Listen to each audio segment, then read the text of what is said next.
क्या हाल है मेरे भाई बहन। तो आज के लेसन में हम देखने वाले हैं भारतीय संविधान की अनुसूचियां। तो बाबू पहले देख लेते हैं कि अनुसूचियां से क्या क्या क्वेश्चन आ सकता है। तो पहले तो आएगा कि भारतीय संविधान में कितना अनुसूची शुरू में था, बाद में कितना जोड़ा गया, वर्तमान में कितना है, किस अनुसूची का संबंध किससे है। इस तरह क्वेश्चन यहाँ से निकलता है। जनसंख्या किस में आता है, जनगणना नियंत्रण किस में आता है, पुलिस किस में आता है, इस तरह क्वेश्चन आपको आने वाले हैं। तो देखिए बाबू क्या है, पहले समझते हैं भारतीय संविधान की अनुसूचियां। क्या है बाबू, हेडिंग हमारा हो जाएगा भारतीय संविधान की अनुसूचियां।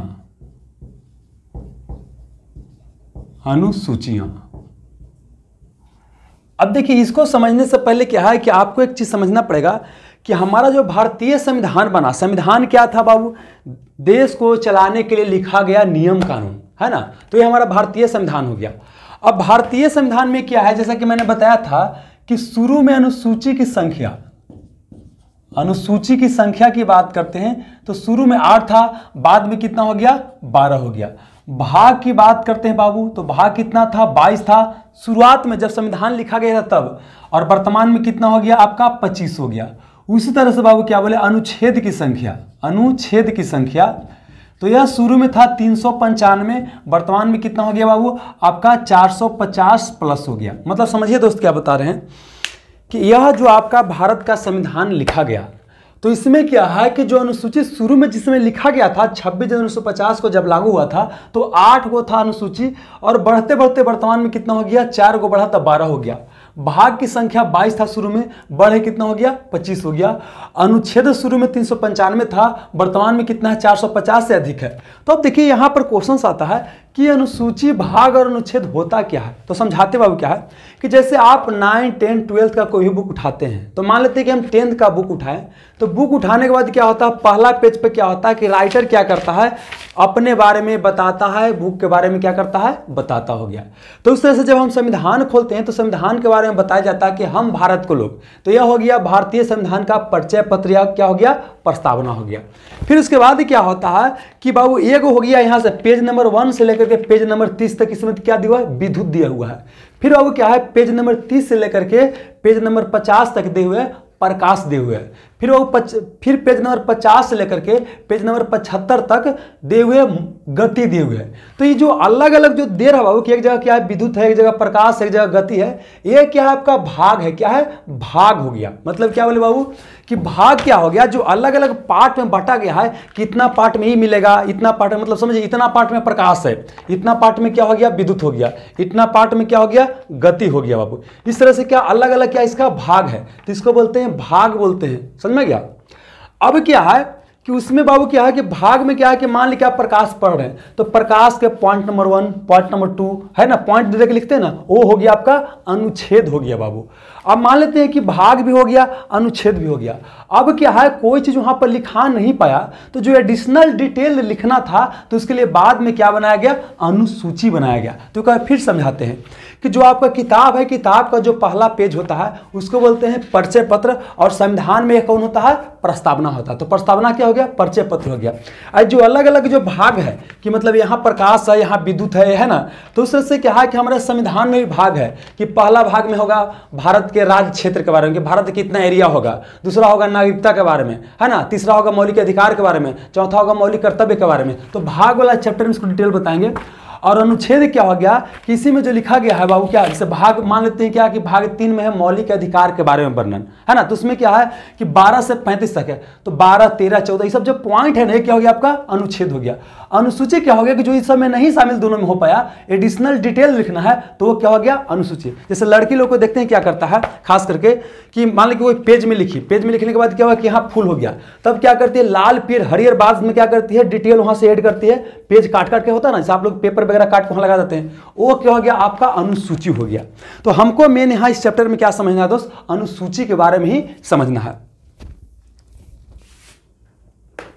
तो यहां पर क्या बोले बाबू कि अनुसूची की संख्या जब संविधान बना था तब कितना था, 8 था, और वर्तमान में कितना हो गया, 12 हो गया। मतलब कि मूल संविधान में पूछे कितना अनुसूची था बाबू, तो 8 था, और वर्तमान में कितना बढ़ गया, 4 बढ़ गया, तो वर्तमान में हो क्या कितना बाबू, 12 हो गया। तो यहाँ से क्वेश्चन निकलेगा कि मूल संविधान में अनुसूची कितना था, 8 था, वर्तमान में कितना हो गया, 8 4 12 हो गया। अब क्या है कि चूंकि मूल संविधान में 8 था तो ये 8 को एक तरह से याद करना पड़ेगा और 4 को जो लास्ट में ऐड किया गया उसको अलग तरीके से याद करना पड़ेगा। क्योंकि देखिए जब लास्ट में कोई भी संविधान में चीज ऐड किया जाता है बाबू ना, तो वहां पर संशोधन करना पड़ता है। तो 8 के बाद 9 10 11 12 वहां पर संविधान में संशोधन करना पड़ा होगा। तो केमा संविधान संशोधन के तहत जोड़ा गया। फिर बाबू क्वेश्चन पूछेगा कि कब जोड़ा गया, इसका संबंध किससे है, और यहाँ 1 से 8 क्या पढ़ेंगे कि अनुसूची 1 का संबंध किससे है, अनुसूची 2 का संबंध किससे है, 3 का संबंध किससे है, 4 का संबंध किससे है, 5 का संबंध किससे है, 6 का संबंध किससे है, 7 का संबंध किससे है और 8 का संबंध किससे है। इसका जो डिटेलिंग होगा उसको भी हम समझने वाले हैं बाबू। चलिए यहां पर समझते हैं बाबू। तो पहले समझते हैं अनुसूची 1 का संबंध किससे है। अनुसूची 1 का संबंध किससे है, तो देखिए एकदम बिल्कुल सिंपल समझने के लिए देखिए क्या है, ये आपका दोस्त क्या हो गया, भारत। ये क्या आपका हो गया, भारत हो गया। मान लीजिए कि आपका भारत हो गया। तो भारत के कितना एरिया होगा, भारत जो हमारा देश है इसका कितना एरिया होगा, कितना राज्य होगा, कितना केंद्र शासित प्रदेश होगा, उसी के बारे में यहां पर चर्चा है। तो अनुसूची 1 क्या बोलता है, भारत के क्षेत्र के बारे में, भारत के क्षेत्र के बारे में। और क्षेत्र को कैसे बांटा गया है, तो क्षेत्र को बांटा गया है राज्य में और एक केंद्र शासित प्रदेश में। राज्य में और किस में बाबू, केंद्र शासित प्रदेश में। समझाते हैं क्या होता है। देखिए बाबू, जैसे हमारा जो भारत हो गया ना, तो भारत को क्या किया गया है कि बांट दिया गया है राज्य में और केंद्र शासित प्रदेश में। देखिए क्या है, हमारे यहाँ सरकार की बात करते हैं तो जो संविधान बना था तो 2 स्तर पर सरकार की बात किया गया था। एक होगा केंद्र सरकार, जो वर्तमान समय में मोदी जी के नेतृत्व में है वो केंद्र सरकार बाबू। और इसके अलावा क्या है कि प्रत्येक राज्य, जैसे बिहार हो गया, पंजाब हो गया, झारखंड हो गया, उड़ीसा हो गया, तमिलनाडु हो गया, यहाँ पे क्या है आपको सरकार है। दोनों का शक्ति क्या है, एक बाबू विभाजन किया गया है। और राज्य कई मामलों में क्या होता है कि इसको अपने से नियम कानून बनाने की स्वतंत्रता होता है। जबकि केंद्र शासित प्रदेश का मतलब क्या होता है, प्रदेश मतलब क्या होता है, कोई ऐसा क्षेत्र जो क्या केंद्र द्वारा प्रशासित होता है। जैसे देखिए क्या है बाबू, एग्जाम्पल के लिए समझाते हैं क्या है कि यहाँ पर क्या है बाबू, यहाँ पर लक्षद्वीप है और यहाँ पर अंडमान निकोबार द्वीप समूह है। इसको क्या है, केंद्र सरकार ही क्या करती है, प्रशासन करती है। बेसिकली बोल सकते हैं कि यहाँ पर शासन कौन करेगा, केंद्र करेगा। तो देखिए राज्य का शासन मंत्री के नेतृत्व में चलाया जाता है राज्यपाल द्वारा, जबकि बाबू जो केंद्र शासित प्रदेश होता है वहां केंद्र का ही बोल सकते हैं शासन चलता है। इतना समझ में आपको आ गया।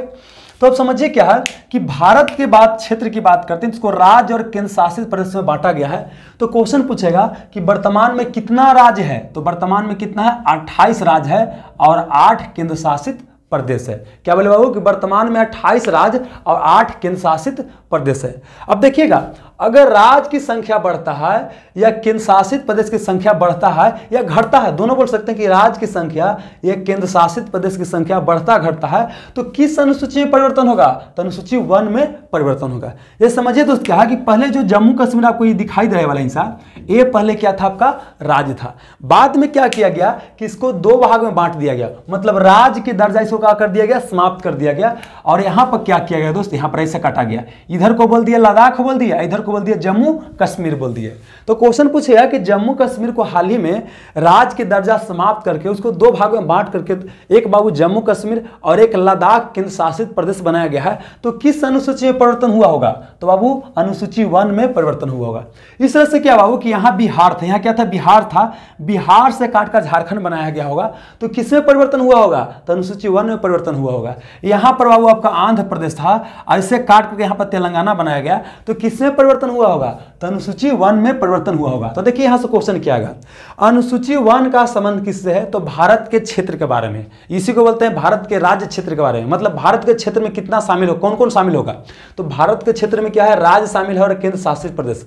वर्तमान में कितना है, 28 राज्य हमारे यहाँ, 8 केंद्र शासित प्रदेश है। फिर अगला जो क्वेश्चन आएगा कि यदि राज्य की संख्या या केंद्र शासित प्रदेश की संख्या घटता बढ़ता है ना, तो किसमें परिवर्तन होगा, वो अनुसूची 1 में परिवर्तन होगा। अब आगे समझिएगा, अगर मान लेते क्या है कि झारखंड है, झारखंड का नाम झार कर दिया गया, तब किसमें परिवर्तन होगा, तब किसमें परिवर्तन होगा, अनुसूची 1 में ही, क्योंकि यही राज्य और केंद्र शासित प्रदेश के बारे में डील करता है। तो यहां से यही क्वेश्चन आने वाला है बाबू कि अनुसूची 1 का संबंध क्या है बाबू, भारत के राज्य क्षेत्र के बारे में चर्चा करता है। वर्तमान में हमारे यहाँ क्या है, 28 राज्य है बाबू और 8 केंद्र शासित प्रदेश है। अगर बाबू संख्या घटता बढ़ता है तो अनुसूची 1 में परिवर्तन होगा। अब आते बाबू क्या है अनुसूची 2। अनुसूची 2 एकदम कहानी समझिए, कहानी से याद करवा देंगे। अनुसूची 2 अब हमारे यहाँ क्या हो गया कि राज्य हो गया, केंद्र शासित प्रदेश हो गया। तो बाबू हमारे जो देश का ये जो क्षेत्र हो गया, इसको चलाने के लिए अधिकारी की भी नियुक्ति किया जाएगा। अधिकारी की नियुक्ति किया जाएगा मतलब पदाधिकारी की नियुक्ति किया जाएगा। और जो ऑफिसर रहेगा, जो अधिकारी रहेगा, कोई फ्री में काम करेगा नहीं, वो क्या लेगा, पैसा लेगा। तो देखिए बाबू क्या है, अनुसूची 2 और 3 एक जैसा है। अनुसूची 2 की बात करते हैं और अनुसूची 3 क्या होता है, दोनों एक जैसा है। क्या है बाबू, तो समझाते हैं। देखिए अनुसूची 2 क्या बोलता है कि विभिन्न जो संवैधानिक पदाधिकारी हैं हमारे देश में, जो विभिन्न क्या है, संवैधानिक पदाधिकारी है, संवैधानिक पदाधिकारी हैं, इनका यहां पर क्या है, वेतन, भत्ता और पेंशन के बारे में चर्चा है। और यहां पर क्या है कि इन अधिकारियों के शपथ ग्रहण के बारे में चर्चा है। शपथ ग्रहण के बारे में चर्चा है। अब देखिए क्या है, हमारे देश को चलाने के लिए है कि अलग अलग क्या है, संवैधानिक पदाधिकारी होते हैं। राष्ट्रपति हो गए, राज्यपाल हो गए, प्रधानमंत्री हो गए, मुख्यमंत्री हो गए, न्यायाधीश इत्यादि हो गए, महान्यायवादी हो गए, है ना।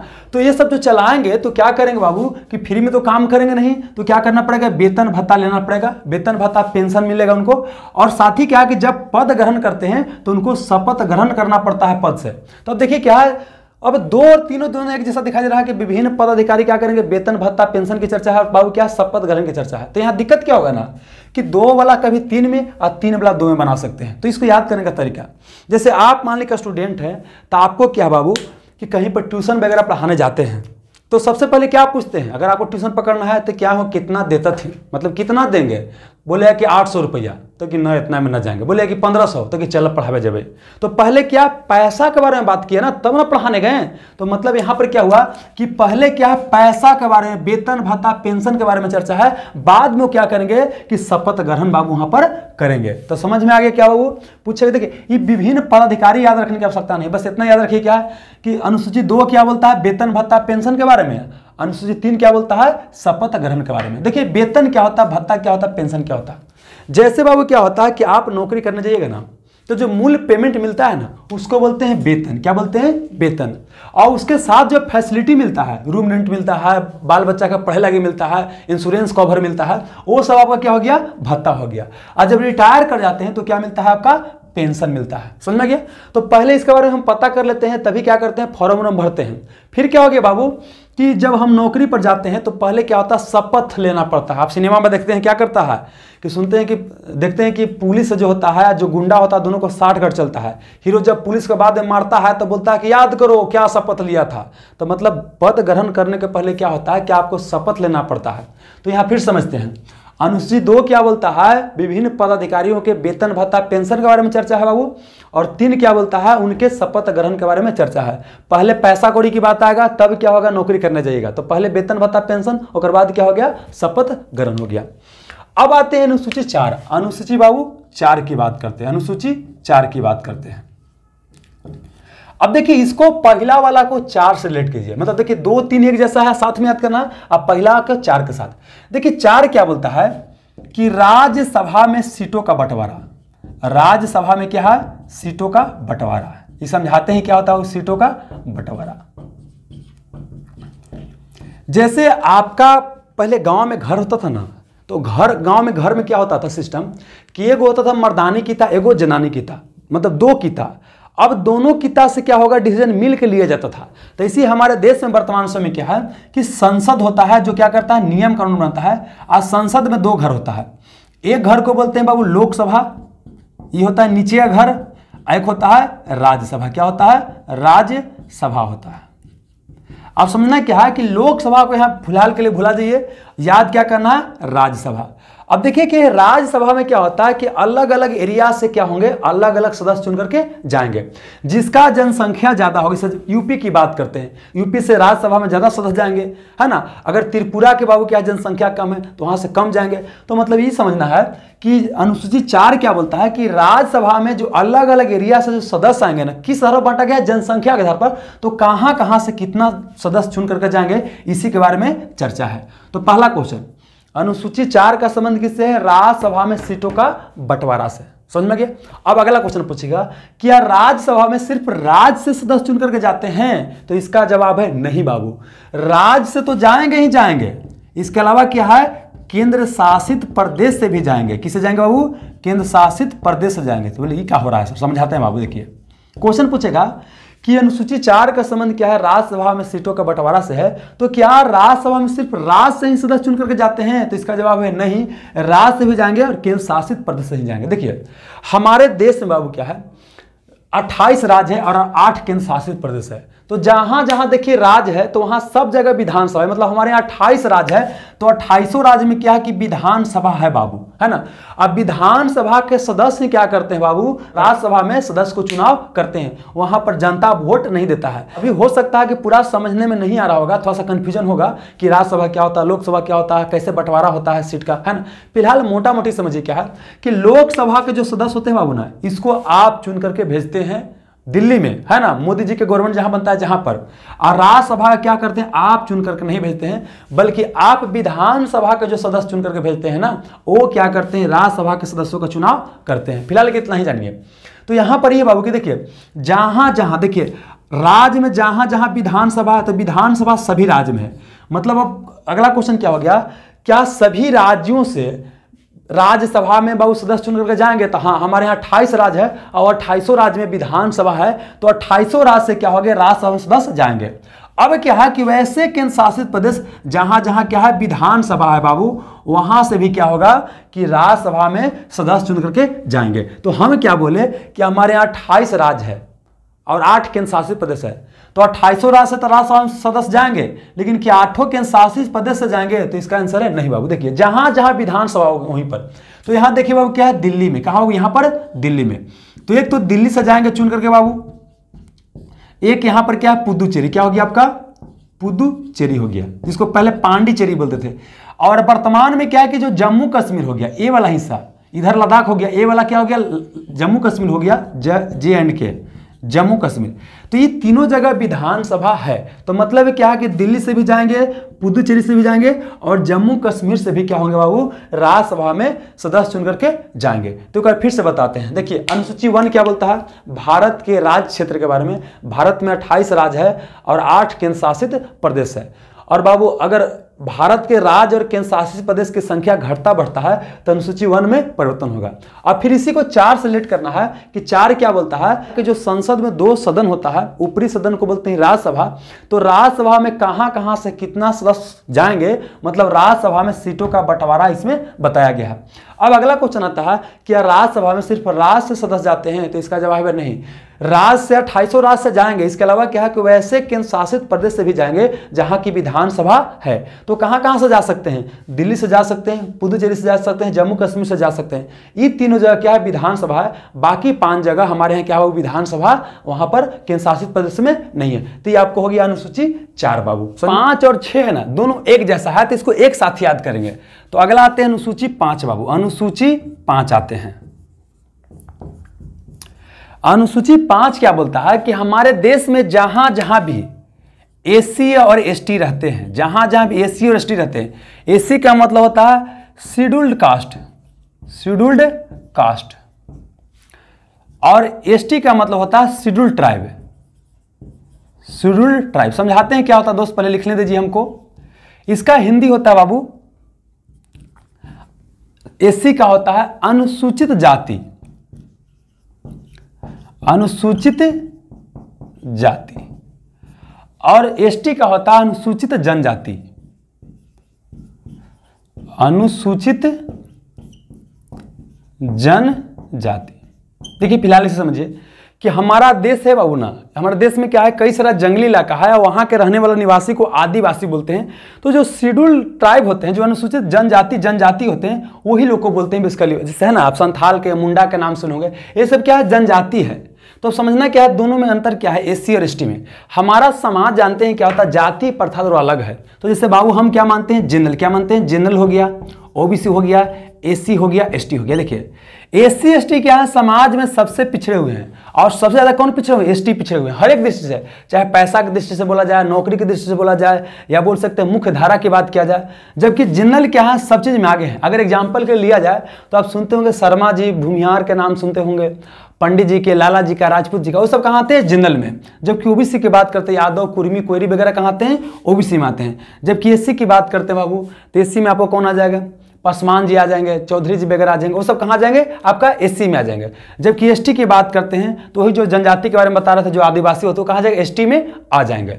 तो अब देखिए क्या बोलता है, अनुसूची 5 बोलता है कि हमारा जो देश है, जितना देश में जहां जहां भी एससी और एसटी रहते होंगे, उन क्षेत्रों के प्रशासन के बारे में चर्चा है। उन क्षेत्रों के प्रशासन से संबंधित बाबू अनुसूची 5 है। समझ में गया? चलिए, मतलब पूरे देश में यहां अगर है तो यहां है, जहां जहां भी रहेगा सब क्षेत्रों के प्रशासन के बारे में चर्चा किस अनुसूची में है? 5 में। इसी का विस्तार क्या है? अनुसूची 6।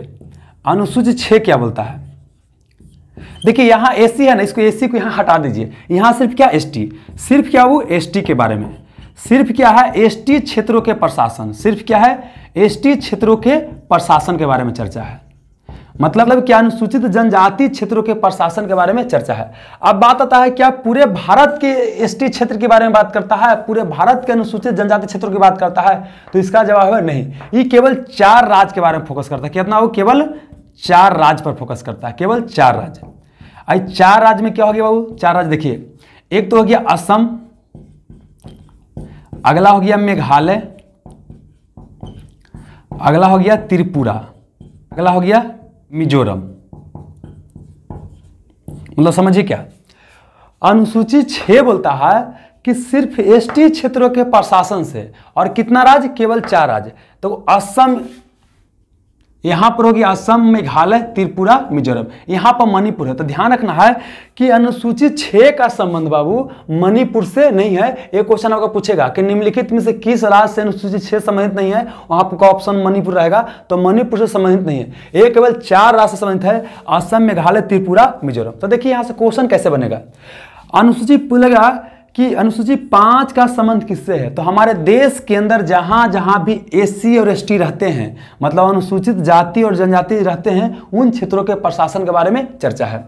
अब अनुसूची 6 की बात करते हैं तो केवल 4 राज्य के एसटी क्षेत्रों के प्रशासन के बारे में चर्चा है। और 4 राज्य कौन है? असम, मेघालय, त्रिपुरा, मिजोरम। तो बोले क्या है सर, जब यहां पर एसटी है ये था तो फिर यहां एसटी की बात क्यों आ गया? देखिए जो ये 4 राज्य है ना, ये भारत के साथ शुरुआती समय में शामिल होना नहीं चाहते थे। इनका कहना था कि हम लोग का बेसिकली रहन सहन, खान पान वगैरह क्या बिल्कुल अलग है, तो हम भारत का शामिल नहीं होंगे। तो भारत सरकार द्वारा बोला गया कि देखिए आप भारत में ही शामिल हो जाइए।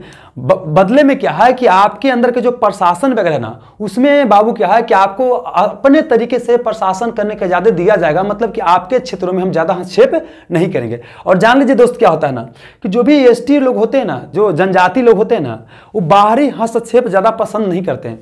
आप अंडमान निकोबार में एक सेंट्रली जनजाति के नाम सुने होंगे। जैसे ही यहां से कोई बाहरी आदमी जाता है ना, उसको जान मार देता है। मतलब बाहरी लोग से ज्यादा संपर्क रखना नहीं चाहते थे। ये बाबू क्या है, अमेरिका के कोई ईसाई धर्म का प्रचारक था, सोचा कि चलो जाकर लोग ईसाई बनाएंगे, है ना, उसको ऊपर भेज दिया तुरंत ही। तो मतलब ये बताना चाहते हैं कि लोग थोड़ा सा क्या है, समाज में कट के रहते हैं, उनका रहन सहन, खान पान वगैरह सब अलग होता है। जैसे आप मुंडा के नाम सुने होंगे, संथाल के नाम सुने होंगे, उराव के नाम सुने होंगे, कोल के नाम सुने होंगे, सब क्या है, आपका जनजाति है। तो फिर से आते हैं, अनुसूचित 5 बोलता है कि हमारे देश के अंदर जहां जहां भी एससी और एसटी हैं, अनुसूचित जाति और अनुसूचित जनजाति हैं, उन क्षेत्रों के प्रशासन से संबंधित है। अनुसूचित 6 बोलता है कि केवल 4 राज्य के एसटी क्षेत्रों के प्रशासन के बारे में चर्चा है, और 4 राज्य असम, मेघालय, त्रिपुरा, मिजोरम। अब यहां से इतना ही क्वेश्चन नहीं निकलेगा, इतना पहले पूछा जाता था। अब नया क्वेश्चन क्या बोलेगा? क्वेश्चन पूछेगा निम्नलिखित में से कौन सा अनुसूची बाबू एससी से संबंधित है, अनुसूचित जाति से संबंधित है? तो देखिए क्या इसमें बाबू आपका एससी है? इसमें है एससी? नहीं, इसमें एसटी है। इसमें सिर्फ एससी है। तो मतलब बाबू क्या है कि पूछे कि एससी से संबंधित, मतलब अनुसूचित जाति से संबंधित अनुसूची कौन है? तो अनुसूची 5 है। अगला क्वेश्चन पूछेगा कि एसटी, अनुसूचित जनजाति क्षेत्रों के प्रशासन से संबंधित अनुसूची कौन है बाबू? तो 5 भी है और 6 भी है। 5 पूरे भारत के एसटी की बात करता है, जबकि 6 केवल 4 राज्य के बारे में बात करता है। तो अगर एससी के पूछेगा तो बाबू 5 हो जाएगा, अगर एसटी पूछेगा तो 5 और 6 दोनों हो जाएगा। अगर केवल 4 राज्य के एसटी की बात करेगा तो क्या हो जाएगा अनुसूची 6 हो जाएगा। समझ में गया?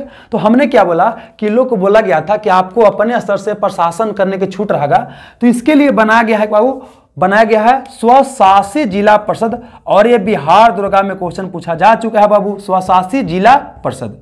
क्वेश्चन ये था कि स्वशासी जिला परिषद के बारे में वर्णन किस अनुसूची में है, तो बाबू 6 में है। ये क्या होता है स्वशासी जिला परिषद? देखिए हमारे यहाँ भी जिला परिषद होता है, आप सुने होंगे ग्राम पंचायत में मुखिया का चुनाव होता है, प्रखंड स्तर पर पंचायत समिति का चुनाव होता है, जिला स्तर पर जिला परिषद का चुनाव होता है। हमारे यहाँ का जो जिला परिषद होता है उसके पास ज्यादा पावर नहीं होता, वो ज्यादा कोई नियम कानून नहीं बना सकता है। लेकिन जो इन राज्यों की बात करते हैं, चारों राज्यों की बात करते हैं, इनको बहुत सारा बाबू क्या है, खुद से बाबू प्रशासन करने की जिम्मेदारी दिया गया। यहाँ पर क्या नाम है, स्वशासी, मतलब ये जिला परिषद है बाबू ऐसा रहेगा जो स्व मतलब खुद से शासन कर सकता है, इसीलिए बोले स्वशासी। इसको बोलते हैं अंग्रेजी में ऑटोनोमस डिस्ट्रिक्ट काउंसिल। इसमें बेसिकली क्या होता है ना, देखिए ये जो बाबू चारों राज्य हो गया, असम मेघालय त्रिपुरा मिजोरम, मणिपुर नहीं, असम मेघालय त्रिपुरा मिजोरम, तो वहां पर बेसिकली क्या है कि 10 गो ऑटोनोमस डिस्ट्रिक्ट काउंसिल बनाया गया है, 10 गो स्वशासी जिला परिषद बनाया गया। उसमें क्या होता है, चुना हुआ व्यक्ति होता है। ये लोग से बिना पूछे हुए इस क्षेत्र में कुछ भी नहीं किया जा सकता है। अगर यहाँ जंगल भी काटना है, पुल बनवाना है या रोड निकलवाना है तो बिना पूछले नहीं किया जा सकता है। जैसे हम लोग मुख्य धारा की बात करते हैं, यहाँ रोड बनवाना है, पुल बनवाना है, तो उतना पूछा नहीं जाता है। राज्य सरकार या केंद्र सरकार अपना नियम बनाया, रोड वगैरह बन रहा है। लेकिन यहाँ पर कुछ भी करना है ना तो बिना बाबू स्वशासी जिला परिषद से पूछे हुए काम नहीं करवाया जा सकता है। मतलब बोल सकते हैं कि जिला परिषद को बहुत सारा पावर दिया गया। हमारे यहाँ का जिला परिषद है ना, आई जिला परिषद दोनों अंतर है। ये क्या खुद से शासन कर सकता है, स्वशासी जिला परिषद। तो क्वेश्चन आएगा कि किस अनुसूची में स्वशासी जिला परिषद के बारे में चर्चा है, तो अनुसूची बाबू 6 में है। अब अगला है बाबू क्या है, किसी को क्या बोलते हैं, ऑटोनोमस डिस्ट्रिक्ट काउंसिल बोलते हैं। वर्तमान में इन चारों राज्यों में कितना बाबू स्वशासी जिला परिषद बनाया गया है, तो टोटल बनाया गया है 10। इतना समझ में आ गया? तो देखिए बाबू क्या है कि इतना एक बार फिर से देख लेते हैं, उसके बाद 7, 8 देखेंगे, क्योंकि 7 बिल्कुल अलग याद करना पड़ेगा, 8 बिल्कुल अलग याद करना पड़ेगा। अनुसूची 1 क्या बोलता है, भारत के बाबू क्षेत्र, मतलब भारत में कितना राज्य है, कितना केंद्र शासित प्रदेश है। वर्तमान में 28 राज्य है, 8 केंद्र शासित प्रदेश है। और अगर राज्य और केंद्र शासित प्रदेश की संख्या घटता बढ़ता है तो किस अनुसूची में परिवर्तन होगा बाबू, अनुसूची 1 में परिवर्तन होगा। नाम भी चेंज होगा तो किसमें परिवर्तन होगा, अनुसूची 1 में परिवर्तन होगा। फिर बाबू 2 क्या बोलता है, 2, 3 एक जैसा। 2 क्या बोलता है कि जो हमारा भारत है इसके बाबू प्रशासन को देखने के लिए विभिन्न पदाधिकारी रहेंगे, तो उनका वेतन भत्ता पेंशन कितना मिलेगा। और यही 3 अनुसूची क्या बोलता है, उनका शपथ ग्रहण के बारे में चर्चा है। फिर 4 क्या बोलता है, 4 को 1 के साथ रिलेट करना था। भारत में जो राज्य है, केंद्र शासित प्रदेश है, तो कहां कहां से राज्यसभा में सीट आएगा, कितना कितना सदस्य रहेंगे, इसके बारे में चर्चा है। तो हमारे यहाँ 2800 राज्य से बाबू यहाँ पर राज्यसभा में सीट सदस्य आएंगे। और केंद्र शासित प्रदेश 3, दिल्ली, पुदुचेरी और जम्मू कश्मीर बाबू। और अनुसूची 5 क्या बोलता है कि हमारे देश के अंदर जहां जहां भी बाबू SC ST हैं, सूचित जाति और अनुसूचित जनजाति क्षेत्र है, उनके प्रशासन से संबंधित है। जबकि अनुसूचित 6 क्या बोलता है कि केवल 4 राज्य के और वो बाबू क्या है, ST क्षेत्रों, मतलब अनुसूचित जनजाति क्षेत्रों के प्रशासन के बारे में चर्चा है। और अनुसूचित 6 में ही क्या है, ऑटोनोमस डिस्ट्रिक्ट काउंसिल, मतलब स्वशासी जिला परिषद के गठन की चर्चा है। और यह बेसिकली क्या ऐसा जिला परिषद है जिसको खुद से शासन करने की बहुत सारा शक्ति मिला होता है। तो ये हो गया बाबू अनुसूची 1 से लेकर के 6 तक। अब आते हैं अनुसूची बाबू 7। अनुसूची 7 का संबंध किससे है, सूची से है। अब ये क्या होता है, इसको आपको समझाने का प्रयास करते हैं बाबू। अनुसूची बाबू 7,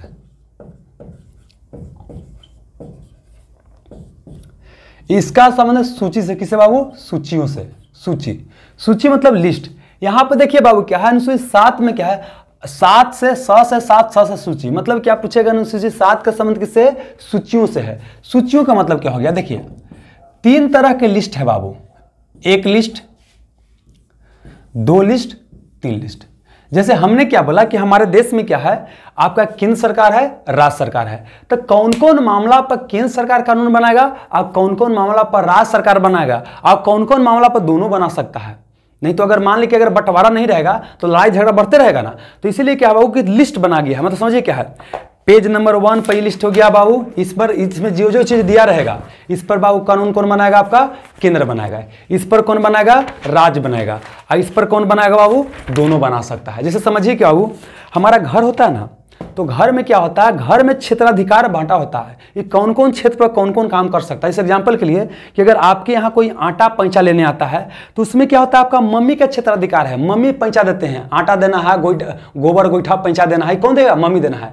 लेकिन अगर बाबू क्या है, कोई आप किसी को बेटी के ब्याह करना है, 15,000 रुपया का जरूरी है, तो आपको पापा संपर्क करता है। मतलब क्या है कि पापा उसमें क्या करेंगे? निर्णय लेंगे, पापा का नियम कानून चलेगा। जबकि अगर बाबू क्या है कि लड़का को क्या करना है? छोड़ना है स्कूल, और स्कूल से लेकर के आना है, तो मम्मियों जा सकते हैं, पप्पू जा सकते हैं। तो इसी बाबू क्या है कि यहाँ 3 तरह का सूची दिया गया है। अनुसूची 7 का संबंध किससे? सूची से। यहाँ 3 तरह की सूची है। एक को बोलते हैं संघ सूची। क्या बोलते हैं? संघ सूची। एक को बोलते हैं राज्य सूची, राज्य सूची। एक को बोलते हैं समवर्ती सूची, समवर्ती सूची। ये लिस्ट है। जैसे आप लोग दुकान में जाते हैं ना जी, तो पूजा वाला सामान के एक लिस्ट है ना, मुर्गा वाला सामान के एक लिस्ट है ना, ऐसा बना लेते हैं। तो इसी क्या है? संघ सूची। एकरा में 1, 2, 3 लिखा गया है। जितना देखिए देश में महत्वपूर्ण मामला होता है उसको संघ सूची में डाला जाता है। और उस पर कानून कौन बनाता है? इस पर कानून कौन बनाएगा? तो इस पर कानून बनाएगा केंद्र सरकार। कौन बनाएगा? केंद्र सरकार बनाएगा। और जो राज्य सूची में क्या होता है, ज्यादा महत्वपूर्ण मामला नहीं होता है, इस पर कानून कौन बनाता है? राज्य सरकार बनाता है। जबकि समवर्ती में क्या होता है? दोनों बनाता है। कौन बनाता है? दोनों बनाता है। समझाते बाबू क्या बोले कि देखिए 3 तरह की सूची यहां पर दिया गया है, संघ सूची, राज्य सूची, समवर्ती सूची। तो समान परिस्थिति में क्या होता है कि संघ सूची पर कानून केवल कौन बनाता है? यहां पर समझिए केवल, केवल बाबू, मतलब संघ सूची में समझिए 1, 2, 3 रहेगा, जो भी लिस्ट है। समझाने के लिए बताते हैं कि देखिए संघ सूची में क्या क्या है। जैसे बाबू हमारे राष्ट्र की सुरक्षा की बात करते हैं, विदेश के साथ हमारा संबंध कैसे रहेगा, संयुक्त राष्ट्र का संबंध कैसे रहेगा, पाकिस्तान के साथ संबंध कैसे रहेगा, परमाणु ऊर्जा की बात करते हैं जो बहुत महत्वपूर्ण मामला है, रेलवे की बात करते हैं, बैंक की बात करते हैं, डाक की बात करते हैं, सेना की बात करते हैं। ये सब बहुत ही महत्वपूर्ण मामला है। तो ये महत्वपूर्ण मामला पर एक कानून कौन बनाएगा? आपका केंद्र सरकार बनाएगा। जबकि यहां राज्य की बात करते हैं, पुलिस हो गया है ना, साफ सफाई हो गया, पानी वगैरह हो गया, शराब है, शराब पर कानून कौन बनाएगा? राज्य सरकार बनाएगा। जबकि समवर्ती सूची की बात करते हैं तो यहां क्या हो गया? आपका जनसंख्या को नियंत्रण करना, जनसंख्या नियंत्रण बाबू, परिवार नियोजन, परिवार नियोजन, शिक्षा इत्यादि की बात करते हैं। इस पर कानून क्या है? दोनों बना सकता है। समझाते बाबू क्या बोले? देखिए इसमें जो संघ सूची है बाबू ना, और जो राज्य सूची है, समवर्ती सूची, इसमें क्या है? लिस्ट दिया गया है। समझाते हैं क्या? कि देखिए शुरुआत की बात करते हैं तो यहां पर सूची, जो संघ सूची था, शुरू में इसमें क्या था? 97 गो विषय था। कितना? 97 गो। बाद में बढ़ कितना हो गया? 100 हो गया। मतलब शुरू में इसमें 97 विषय था, बाद में कितना हो गया? 100 हो गया। जबकि राज्य सूची की बात करते हैं तो इसमें शुरू में कितना था आपका बाबू? 66 था। बाद में क्या किया? 5 घटा दिया गया तो कितना हो गया? 61 हो गया। और बाबू यहां पर समवर्ती सूची की बात करते हैं तो यहां शुरू में कितना था? 47 विषय था, बाद में 5 जोड़ा गया तो कितना हो गया? यहां पर 52 हो गया। देखिए क्वेश्चन क्या आएगा, पहले पूछेगा कि संघ सूची में शुरू में कितना विषय डाला गया था? तो बाबू 97 गो। अब वर्तमान में कितना हो गया? 3 गो बढ़ के कितना हो गया? 100 गो। राज्य सूची में कितना विषय डाला गया था? शुरू में 66 गो, घटाया कितना कर दिया गया बाबू? 5 घटाया गया तो 61 हो गया। और यही जो 5 को घटाया गया कहां डाल दिया गया? समवर्ती सूची में बाद में डाल दिया गया। तो बाबू क्या हो गया? 47 था, बाद में कितना हो गया? 52 हो गया। और यह जानते हो डाला कब गया है? 42वां संविधान संशोधन 1976 में। मतलब क्वेश्चन पूछेगा कि 5 गो समवर्ती सूची में नया सब जो विषय डाला गया वो कब डाला गया? 42वें संविधान संशोधन 1976 में डाला गया। देखिए कौन कौन डाला गया थोड़ा देर में बताने वाले, फिलहाल यहां पर समझाते हैं क्या। देखिए संघ सूची में बहुत ही महत्वपूर्ण मामला है। जैसे बोले कि देश की सुरक्षा की बात करते हैं, सेना की बात करते हैं, और एक जनगणना की बात करते हैं कि यहाँ जनसंख्या नियंत्रण की बात है। यहाँ जनगणना, राष्ट्र में हमारा जनगणना 10 साल पर होता है ना, तो जनगणना कौन करवाता है? केंद्र सरकार ही करवाता है। तो जो बहुत ही महत्वपूर्ण मामला है, इस पर कानून कौन बनाएगा? आपका केंद्र सरकार बनाएगा। केवल और केवल केंद्र सरकार ही बना सकती है, राज्य सरकार नहीं बना सकती है। जबकि बाबू क्या है? राज्य सूची के विषय की बात करते हैं तो इस पर कानून समान परिस्थिति में कौन बनाता है? राज्य सरकार बनाता है। समान परिस्थिति की बात करते हैं, विशेष परिस्थिति थोड़ा देर में बताएंगे।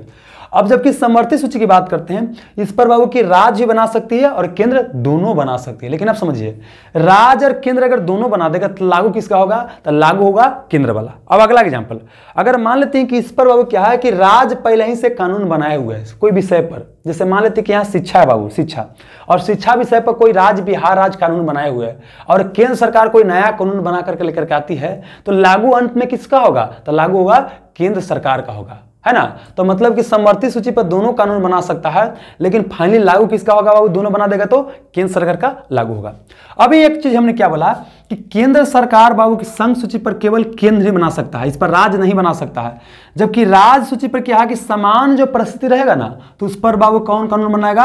आपका राज्य सरकार बनाएगा राज्य सूची के विषय पर। लेकिन वो विशेष परिस्थिति में क्या है कि अगर बाबू क्या है राज्यसभा, क्या वो राज्यसभा अगर घोषित कर दे कि इसमें जो कोई सब्जेक्ट है, मतलब 66 को है ना, 61 को हो गया ना वर्तमान में, तो 61 में से कोई एगो सब्जेक्ट क्या बोला कि राष्ट्रीय महत्व का, क्या है? राष्ट्रीय महत्व का है। तो वैसी परिस्थिति में इस पर बाबू केंद्र सरकार कानून बना सकती है। मतलब ये समझिए, समान परिस्थिति में राज्य सूची के जो विषय रहेगा उस पर कानून कौन बनाएगा बाबू? राज्य सरकार ही बनाएगी। लेकिन विशेष परिस्थिति, मतलब कि जब यह पता चले कि इसमें कोई विषय है राष्ट्रीय महत्व का है, तो उस पर कौन कानून बना सकता है? केंद्र सरकार, क्योंकि राष्ट्र का महत्व का है ना। तो हमने यहाँ क्या बोला बाबू कि राज्यसभा बाबू अगर घोषित कर दे कि इसमें कोई विषय क्या राष्ट्रीय महत्व का है, तो इस पर कानून बाबू कौन बना सकता है? केंद्र सरकार। तो हम क्या देख रहे हैं बाबू? संघ सूची पर बाबू केंद्र सरकार कानून बना सकता है, बना सकता है। राज्य सूची पर बना सकता है, केंद्र भी राज्य भी, और समवर्ती पर भी दोनों बना सकता है। मतलब बोल सकते हैं कौन बाबू क्या है? तीनों पर कानून बना सकता है। तो बाबू क्या है? केंद्र सरकार तीनों पर कानून बना सकता है। और यहाँ पर क्या बोले बाबू कि संघ सूची पर केवल केंद्र ही बना सकता है और राज्य पर समान परिस्थिति में राज्य ही बनाता है बाबू राज्य सूची पर, जबकि विशेष परिस्थिति में आपको केंद्र भी बना सकता है अगर उसमें राष्ट्रीय महत्व का कोई सब्जेक्ट घोषित हो गया तब। समवर्ती पर दोनों बना सकता है। अब बाद में किसका कानून लागू होगा? तो केंद्र सरकार वाला कानून लागू होगा। अब आगे समझिए बाबू, राज्य सूची के कोई विषय को राष्ट्रीय महत्व का कौन घोषित कर सकता है? तो यह बाबू कौन? राज्यसभा घोषित कर सकता है। और इसका वर्णन भारतीय संविधान के अनुच्छेद 249 में है, मतलब 250 से कम। अनुच्छेद 249 में यह वर्णन है कि बाबू राज्य सूची के किसी विषय को राष्ट्रीय महत्व का घोषित कर सकता है। समझाते बाबू क्या है? वर्तमान समय से पानी जो है बाबू ना राज्य सूची में, पानी किस पर है? राज्य सूची। मतलब पानी के ऊपर कानून कौन बना सकता है? राज्य सरकार बना सकता है। लेकिन देखते हैं बाबू क्या होता है कि यहाँ पानी बाबू क्या, एक नदी से बह रहा है, यहाँ से 3 राज्य से बह रहा है। अब तीनों राज्य क्या करता है? पानी के लिए लड़ता है। ये राज्य बोलता है कि हमको ज्यादा पानी चाहिए, बोलता है कि हमको ज्यादा चाहिए, बोलता है कि हमको ज्यादा पानी चाहिए। अब आपस में पानी के लिए लड़ रहा है कानून बना के। अब 100 लीटर पानी जा रहा है, ये बोलता है कि हमको 75 चाहिए, ये बोल रहे कानून बना दिया कि हमको 75 लीटर चाहिए। ये बना देगा हमको 65 लीटर चाहिए, ये भी बोल देगा 75 लीटर चाहिए। टोटल पानी कितना हो गया बाबू? 100 लीटर है। अब समझिए सब 75 कोई 65 बोल रहा है, तो कैसे हो पाएगा? तो यह नहीं लग रहा है कि वो राष्ट्र किससे कमजोर पड़ेगा, आपस में अगर लड़ेगा तो आप राष्ट्र कमजोर ही नहीं पड़ जाएगा ना। तब ऐसी परिस्थिति में क्या है, इसको पानी को राष्ट्रीय महत्व का घोषित किया जा सकता है किसके द्वारा? राज्यसभा द्वारा। वैसी परिस्थिति में वो कानून कौन बना देगा? आपको केंद्र बना देगा। वो कानून क्या बना सकता है कि राज्य से पानी पहले आ रहा है, यहाँ 40 मिलेगा, 30 इसको मिलेगा, 30 इसको मिलेगा। ऐसा कानून बनाया जा सकता है। समझ में आ गया? तो देखिए यहां से क्या क्या क्वेश्चन आएगा। अनुसूची 7 का संबंध किससे? सूचियों से। कितने तरह के सूची बाबू? 3 तरह के। संघ सूची, राज्य सूची, समवर्ती सूची है। संघ सूची, राज्य सूची, समवर्ती सूची है बाबू। शुरू में कितना था? 97 विषय, वर्तमान में कितना है? 3 बढ़कर के 100। और बाबू राज्य सूची में शुरू में विषय कितना था? 66, 5 घट गया, वर्तमान में कितना है? 61 है। और समवर्ती सूची में शुरू में विषय कितना था? 47 था, वर्तमान में कितना? 5 बढ़ के हो गया, आपका हो गया 52 हो गया।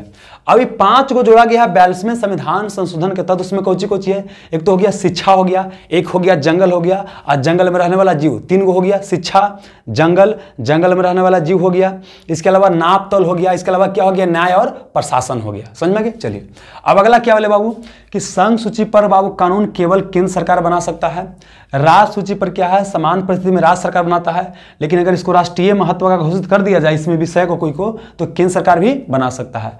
और समवर्ती सूची पर दोनों कानून बना सकता है। दोनों लेकिन सेम विषय पर कानून बना देगा तो लागू किसका होगा बाबू? केंद्र सरकार का लागू होगा। अब क्या बोले कि देखिए जनसंख्या नियंत्रण और परिवार नियोजन। जनसंख्या नियंत्रण, परिवार नियोजन का मतलब क्या कि परिवार का प्लानिंग करना, कितना बच्चा होगा कितना नहीं होगा, है ना। इसके बारे में कानून क्या बाबू बनाता है? आपका दोनों बना सकता है।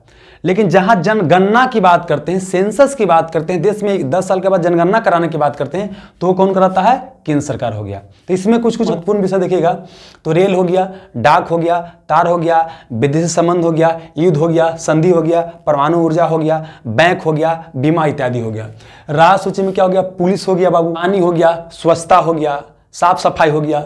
समृद्धि में क्या हो गया? शिक्षा हो गया, नापतोल हो गया, जंगल हो गया, जंगली जीव हो गया, उसके बाद जनसंख्या नियंत्रण हो गया, परिवार नियोजन हो गया, शिक्षा हो गया। समझ में? अब देखिए बाबू, हमारा संविधान बना कब था? तो संविधान हमारा बना था बाबू 26 जनवरी 1950 को।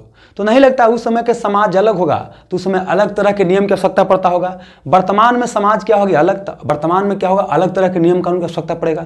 तो अब क्या है कि जो वर्तमान में जो नया नया चीज आ रहा है, इसमें नहीं डाला गया है ना, मतलब ऐसा सब्जेक्ट जो तीनों में नहीं मिलेगा, उसको बोलते हैं अवशिष्ट विषय। क्या बोलते हैं? अवशिष्ट विषय बोलते हैं। जैसे बाबू पहले इंटरनेट का जमाना था बाबू, 1950 के दौर में इंटरनेट का जमाना नहीं था, कि जो ये तीनों सूची में नहीं होगा, संघ सूची, राज सूची, समवर्ती सूची, तीनों सूची में नहीं होगा, तो उसको बोलते हैं अवशिष्ट विषय। क्या बोलते हैं? अवशिष्ट विषय बोलते हैं। और उसके ऊपर पावर केंद्र किसका है? केंद्र सरकार का। मतलब ये तीनों सूची में जो विषय नहीं मिलेगा ना, और उस पर अगर कानून बनाना है, तो उस पर कानून कौन बना सकता है? केवल हमारे यहाँ केंद्र सरकार बना सकता है। लेकिन अमेरिका में अलग सिस्टम है। अमेरिका में क्या होता है बाबू कि अवशिष्ट विषय पर वहां का राज्य कानून बनाता है, जबकि हमारे यहाँ क्या हो? केंद्र सरकार है। मतलब कि हमारे यहाँ अवशिष्ट शक्तियां किसके पास है बाबू? केंद्र सरकार के पास, जबकि अमेरिका में किसके है? राज्य सरकार के पास है। जैसे एग्जांपल के लिए क्या है कि हमारे इंटरनेट का वर्णन किसी में नहीं है, तो वो क्या हो गया? अवशिष्ट विषय हो गया। और इस पर कानून कौन बनाएगा? केंद्र सरकार बनाएगा। तो ये था आपका अनुसूची बाबू 7। अब आते हैं अनुसूची 8 बाबू। अनुसूची 8 क्या बोलता है? यहां सभी क्वेश्चन आपको आएगा। तो देखिए, 1 को 4 के साथ याद करना था, और बाबू 2, 3 को साथ में याद करना था, और 5 और 6 को साथ रिलेट करके याद करना था, 7 को अलग याद करना था, और 8 को अलग याद करेंगे, और फिर बाबू क्या है? 9 से 12 तक एक साथ याद करेंगे। तब आते हैं अनुसूची 8 बाबू। अनुसूची 8, तो अनुसूची 8 बोलता है भाषा से संबंधित। किसे बाबू? भाषा से संबंधित है। इसका मतलब क्या हुआ? देखिए, हमारा देश है बाबू ना, बोला जाता है विविधताओं का देश है। इतना सारा देश है, जानते हैं क्या? इधर अलग भाषा है, कोई तमिल बोल रहा है, कोई कन्नड़ बोल रहा है, कोई करके बोल रहा है, कोई बाबू संस्कृत में बोल रहा है, कोई कुछ बोल रहा है, कोई। तो हमारे इतना सारा हजारों भाषाओं है बाबू। तो ये हजार भाषा में कौन भाषा से क्या हुआ कि केंद्र सरकार राज्य से क्या करेगा? कम्युनिकेट करेगा। मतलब इतना सारा भाषा था, किससे बाबू संबंध बनाएगा? तब वहां पर बोला गया कि ऐसा करते हैं कि हमारे जो प्रमुख भाषा है ना, उसको क्या करते हैं? एक सूची बना करके डाल देते हैं। तो उसको डाल दिया गया अनुसूची 8 में। आई बोला गया कि इसमें जो भी भाषा डाला जाएगा ना, उससे बाबू क्या राज, मतलब देखिए हमारे इतना सारा राज है, तो राज क्या करेगा? इसमें से कोई एक भाषा को अपना राज भाषा के रूप में क्या करेगा? अपना लेगा, और केंद्र के साथ क्या करेगा? संबंध स्थापित करेगा। चिट्ठी चपाटी करना है तो इसी भाषा का प्रयोग करेगा। तो पहला क्वेश्चन, अनुसूची 8 का संबंध किससे बाबू? भाषा से है। समझ में? अब देखिए, जब संविधान हमारा बना था उस समय इसमें कितना भाषा था? 14 था। वर्तमान में कितना हो गया? 8 जोड़ा गया तो कितना हो गया? 22। मतलब पूछेगा कि संविधान के 8वीं अनुसूची का संबंध भाषा से है, तो संविधान के 8वीं अनुसूची में शुरू में कितना सब भाषा था? तो 14 भाषा था। अब बाद में कितना जोड़ा गया? 8। तो वर्तमान में कितना हो गया? 22। तो शुरू में कितना भाषा? 14। वर्तमान में कितना हो गया? 22 भाषा हो गया। तो बोलिए क्या है? क्या 22 भाषा को याद करना है? तो देखिए, 22 भाषा को याद नहीं करना है, लेकिन आपको मोटा मोटा समझा देते हैं बाबू। क्या देखिए, समझिएगा आप। देखिए क्या है कि इसमें क्या हो? अंग्रेजी शामिल नहीं है। अंग्रेजी इसमें शामिल नहीं है। क्वेश्चन ही पूछा गया था वो सीडीएस हमें एक बार दिए थे 2016 में, उसको क्वेश्चन पूछा गया था कि निम्नलिखित में से कौन सी भाषा संविधान के 8वीं अनुसूची में शामिल नहीं है? तो आपको लग सकता है अंग्रेजी के हमारा इतना बोलबाला लगता है तो अंग्रेजी शामिल होगा, लेकिन 8वीं अनुसूची में इसमें अंग्रेजी शामिल नहीं है। तो आप ध्यान रखिए, ये शामिल बाबू नहीं है। बाकी क्या है? हिंदी की बात करते हैं, हिंदी शामिल है। संस्कृत हमारे यहाँ पुराना भाषा बाबू, बहुत सारा भाषा का उद्गम संस्कृत से ही हुआ है, तो संस्कृत शामिल है, उर्दू शामिल है। क्या बाबू? उर्दू शामिल इसमें है। इतना समझ में गया? मतलब हिंदी शामिल है, संस्कृत शामिल है, उर्दू शामिल है। इतना समझ में गया? देखिए अब आगे क्या हो, आपको जब बताएंगे ना हम, एक बाबू क्या है कि हमारा जो जन गण मन होता है ना कि पंजाब, सिंध, गुजरात, मराठा। देखिए पंजाबी यहाँ पर, सिंधी गुजरात के बगल में बाबू है ना, गुजरात हो गया, मराठा हो गया, द्रविड़ में बहुत सारा भाषा आ जाता है ना। उत्कल बंगा, उत्कल में उड़ीसा आ गया है ना। अब बंगा में क्या आ गया? आपका बांग्ला आ गया। मतलब हम जो जन गण मन गाते हैं उसका भाषा को भी देखिएगा ना, जो लैंग्वेज है इसमें आपको शामिल हो सकता है।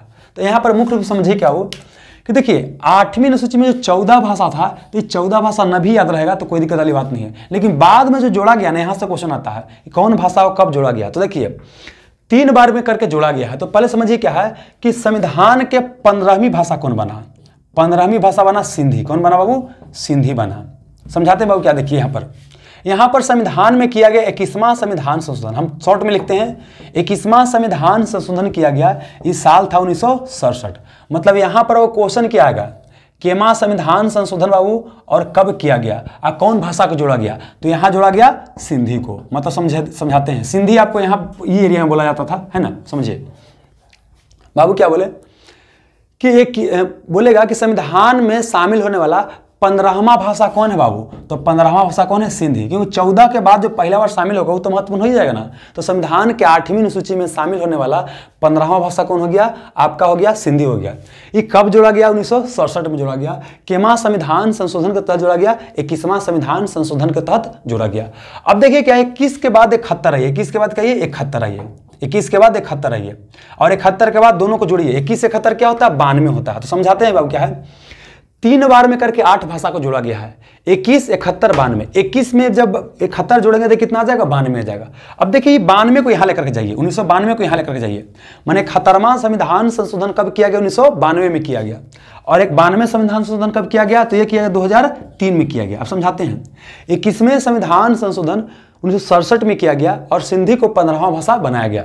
जब 71वां संविधान संशोधन किया गया होगा ना, तो यह किया गया 1992 में। कब किया गया, 1992 में किया गया। और यहाँ पर 3 भाषा को शामिल किया गया संविधान के 8वीं अनुसूची में। न से हो गया नेपाली, म से हो गया मणिपुरी और क से हो गया कोकनी। क से क्या हो गया, कोकनी। समझाते हैं, नेपाली आपका यहाँ का भाषा है, बिहार के जो तराई इलाका है वहां पर नेपाली बोला जाता है। इसके अलावा क्या है, नेपाली। आपको लग सकता है कि नेपाली तो नेपाल के भाषा है तो ये शामिल नहीं होगा, लेकिन नेपाली क्या है, संविधान के 8वीं सूची में शामिल है। और अगला क्या हो गया, मणिपुरी। मणिपुरी आपका यहाँ पर मणिपुर है। आप इनका नाम सुने होंगे बाबू, एक बॉक्सर है जिनका नाम है मैरी कॉम, तो कहाँ से है, मणिपुर से ही है। और कोकनी हो गया आपका, यहाँ पर क्या हो गया बाबू, आपका गोवा हो गया। यहाँ पर आपका गुजरात है, यहाँ पर क्या हो गया, गुजरात है बाबू। यहाँ पर आपका क्या हो गया, महाराष्ट्र हो गया। यहाँ पर क्या हो गया, गोवा हो गया। तो गोवा क्या हो, कोकनी है। तो समझाते हैं फिर से, 71वां संविधान संशोधन किया गया 1992 में। नमक को शामिल किया गया, न से नेपाली, म से मणिपुरी, क से कोकनी को शामिल किया गया। अब 16वां था, 17वां था, 18वां था, क्वेश्चन पूछने वाला नहीं है। अब आते हैं 92वें संविधान संशोधन किया गया, ये 2003 में किया गया और यहाँ शामिल किया गया बोडमास को। क्या वो, बोडमास को। आप लोग बोडमास जरूर पढ़ते होंगे। देखिए ट्रिक है बेसिकली, क्या ना कि अपने बोलचाल के भाषा में जो इस्तेमाल होता है ना, अगर वो ट्रिक बन जाए तो काम कर जाता है। लेकिन ध्यान रखना है, आजकल क्या होता है, ट्रिक याद करने के लिए लोग ट्रिक बनाता है, खाली ट्रिक याद करके चक्कर में रहता है। यूट्यूब पर तो बहुत सारा ट्रिकबाज है, एकदम भैया ट्रिक याद कीजिए, तो याद कीजिए, फालतू वाला चीज। ट्रिक वहां काम करेगा जहां आप क्या कीजिएगा, कंफ्यूज कीजिएगा। तो समझिए क्या है, यहाँ बोडमास हो गया, तो यहाँ पर 4 भाषा जुड़ गया। भवेल काट दीजिए, तो बी से हो गया बोडो, बी से क्या हो गया आपका, बोडो हो गया। डी से हो गया डोगरी, डी से क्या हो गया, डोगरी। एम से हो गया मैथिली, एम से क्या हो गया, मैथिली हो गया। आई से क्या हो गया, संथाली हो गया। समझिए क्या हुआ, 92वें संविधान संशोधन 2003 में किया गया। इसके तहत क्या हो गया कि आपको बोडो को क्या किया गया, शामिल किया गया, डोगरी को, मैथिली को, संथाली को। बोडमास बाबू, बोडो आपका आसाम के भाषा यहाँ पर है बाबू, और डोगरी आपका जम्मू कश्मीर के भाषा है बाबू, और मैथिली कहाँ के है, बिहार के भाषा है बाबू, और संथाली कहाँ के है, झारखंड के। तो क्वेश्चन पूछ सकता है कि बिहार की कौन सी भाषा को बाबू 92वां संविधान संशोधन के तहत संविधान के 8वीं सूची में शामिल किया गया था, तो मैथिली को। ऐसे देखिए, बिहार में मुख्य रूप से क्या है बाबू, आपका एक तो हिंदी बोला जाता है, एक बाबू क्या है, उर्दू बोला जाता है, और एक मैथिली। ये तीनों भाषा क्या है, संविधान के 8वीं सूची में शामिल है। भोजपुरी भाषा को भी संविधान के 8वीं सूची में शामिल करने की बात चलता है, वही है ना, जो ढोंढी और चोली पर गाना निकलता है ना, उसको शामिल करने की यहाँ पर बात चलता है। तो फिर से आते हैं बाबू, 21वां संविधान संशोधन 1967 के तहत सिंधी भाषा को संविधान के बाबू 15वीं, संविधान के 8वीं सूची में 15वीं भाषा का दर्जा मिला। 71वां संविधान संशोधन 1992 के तहत नमक को मिला, नेपाली, मणिपुरी, कोकनी को मिला।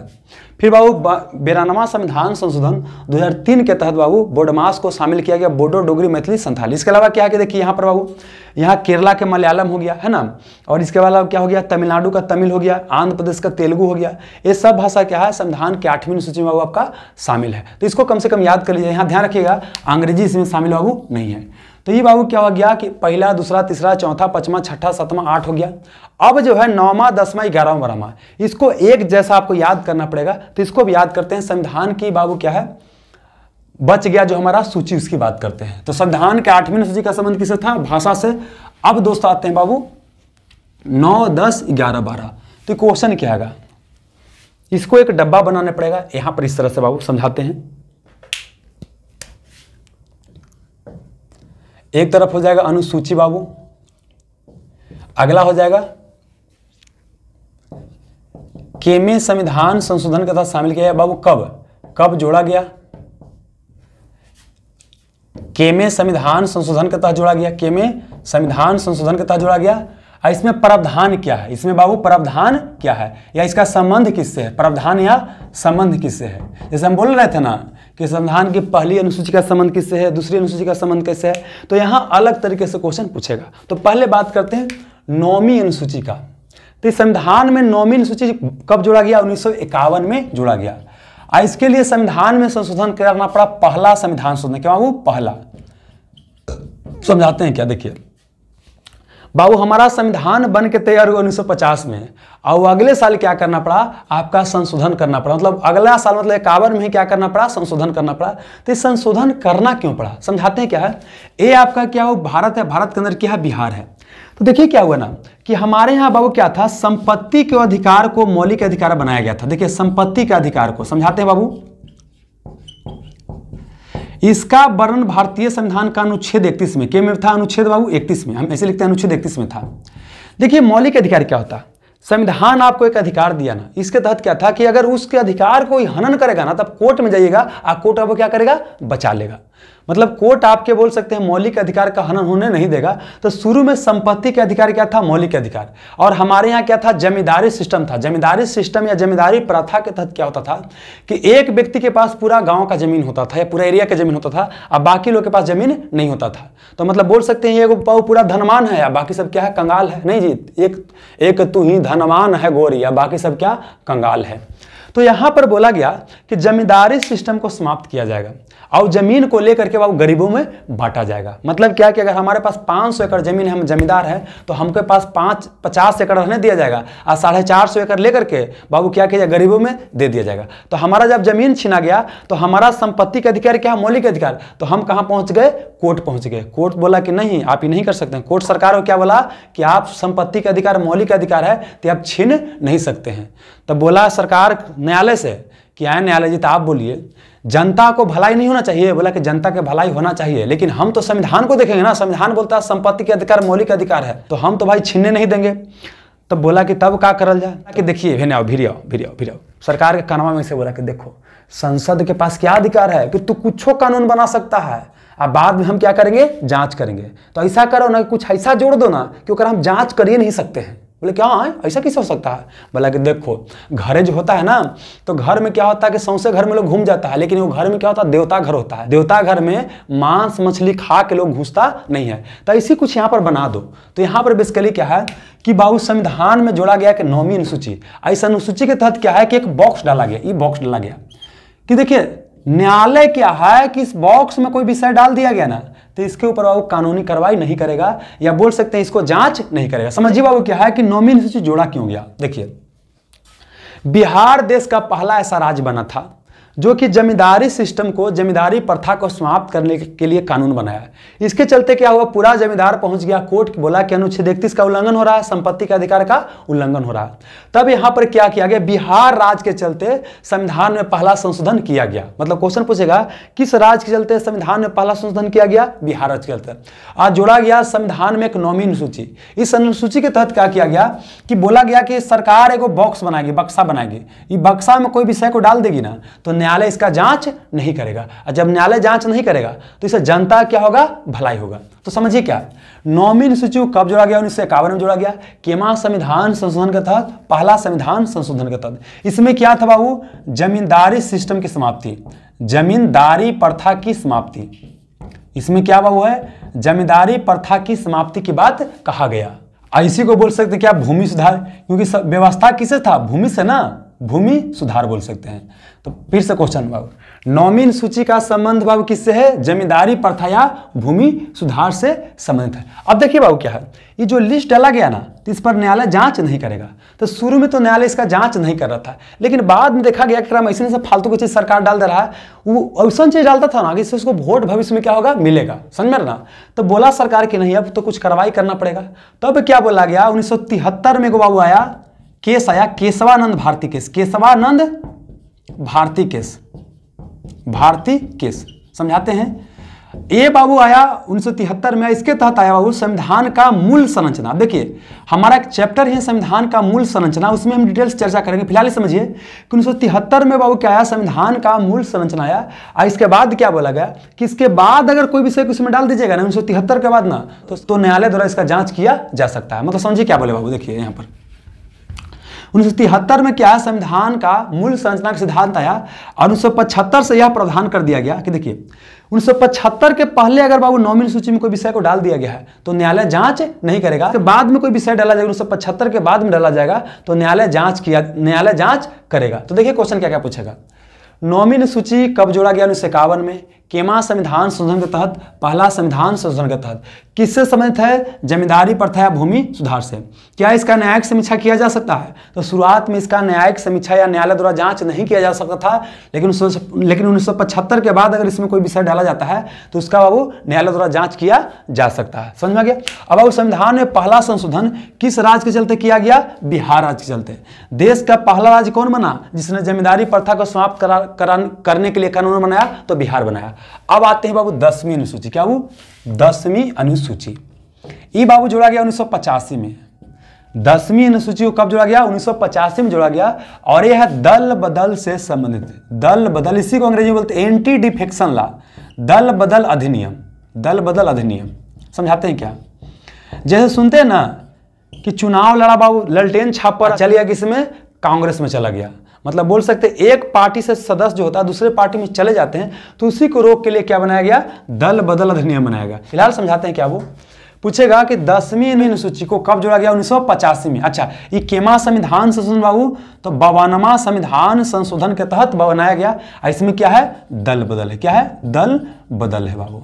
ठीक है, चलिए अब देखिए बाबू क्या है 11वीं बाबू और 12वीं। ये बड़ा महत्वपूर्ण है, अब बड़ी आसान है। देखिए 11वीं 12वीं दोनों जो है 1992-93 में। ये भी 1992-93 में। मतलब दोनों जो 11वीं अनुसूची और 12वीं अनुसूची संविधान में जोड़ा गया है, ये दोनों 92-93 में जोड़ा गया है। और ये देखिए बाबू क्या है, 11वीं को 73वें संविधान संशोधन के तहत और 12वीं को 74वें संविधान संशोधन के तहत जोड़ा गया है। समझ में गया? तो इसमें चर्चा क्या है? 11वीं अनुसूची का संबंध किससे? ग्राम पंचायत से। किसे? ग्राम पंचायत से है। या बोल सकते हैं बाबू क्या है, इसका संबंध किससे है? ग्राम शासन से। ग्राम शासन से या स्वशासन से है। जबकि बाबू क्या है 12वीं अनुसूची का संबंध किससे है? शहरी प्रशासन से। शहरी प्रशासन या बोल सकते हैं नगर पालिका, नगर निगम इत्यादि। क्या हो गया? नगर पालिका हो गया, नगर निगम इत्यादि हो गया। समझाते हैं क्या है? देखिए हमारे यहाँ जानते हैं दोस्त क्या हुआ था कि जब संविधान बना था तो 2 स्तर पर सरकार की चर्चा था। एक केंद्र स्तर पर, एक बाबू क्या हो गया राज्य स्तर पर। बाद में क्या है कि नीचे लेवल पर, मतलब समझिए क्या है, अगर आपके गांव का बाबू कानून बनाना है तो गांव के लोग ज्यादा बेहतर तरीके से समझते हैं कि क्या समस्या है, किस तरह का नियम बनना चाहिए, क्या बनना चाहिए। तो अगर गांव के लोग ही शासन प्रशासन में ज्यादा भूमिका निभाएंगे तो ज्यादा बेहतर है। उस तरह से क्या आप शहर में रहते हैं तो शहर के लोग ज्यादा बेहतर तरीके से जानते हैं। तो जहां के जो नियम बनाना है जहां के लिए, तो वहां के लोग ही अगर भाग लेंगे तो उसको बोलते हैं स्थानीय स्वशासन। गांव के लिए ग्राम पंचायत, शहर के लिए नगर पालिका, नगर निगम इत्यादि हो गया। क्या ग्राम पंचायत, नगर पालिका इत्यादि के लिए क्या है? एक अनुसूची जोड़ा गया। तो 11वीं अनुसूची और 12वीं अनुसूची दोनों साल 1992-93 में जोड़ा गया। मतलब 92 में बिल आया, अब पारित होते होते क्या हो गया? 93 में लग गया। जैसे बाबू आज बोले मुर्गा बनने के लिए, बनते बनते 1 सप्ताह लग गया, तो ऐसे यहाँ पर हुआ।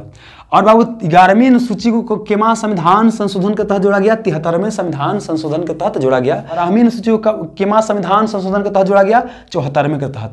73वां बोलता है ग्राम पंचायत और एक क्या बोलता है आपका? नगर पालिका। तो एक बार फिर से आते हैं 9वीं अनुसूची कब जोड़ा गया? 1951 में जोड़ा गया। केमा संविधान संशोधन पहला क्या है? जमींदारी प्रथा की समाप्ति और भूमि सुधार से संबंधित है। और बाबू क्या है? 10वीं अनुसूची 1985 में जोड़ा गया।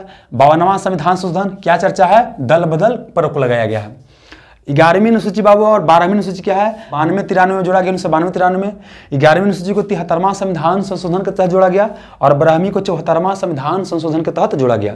इसमें क्या है, 11वीं अनुसूची में ग्राम पंचायत के बारे में चर्चा है, जबकि 12वीं में किसका चर्चा है बाबू, आपका नगर पालिका, नगर निगम इत्यादि के बारे में चर्चा है बाबू।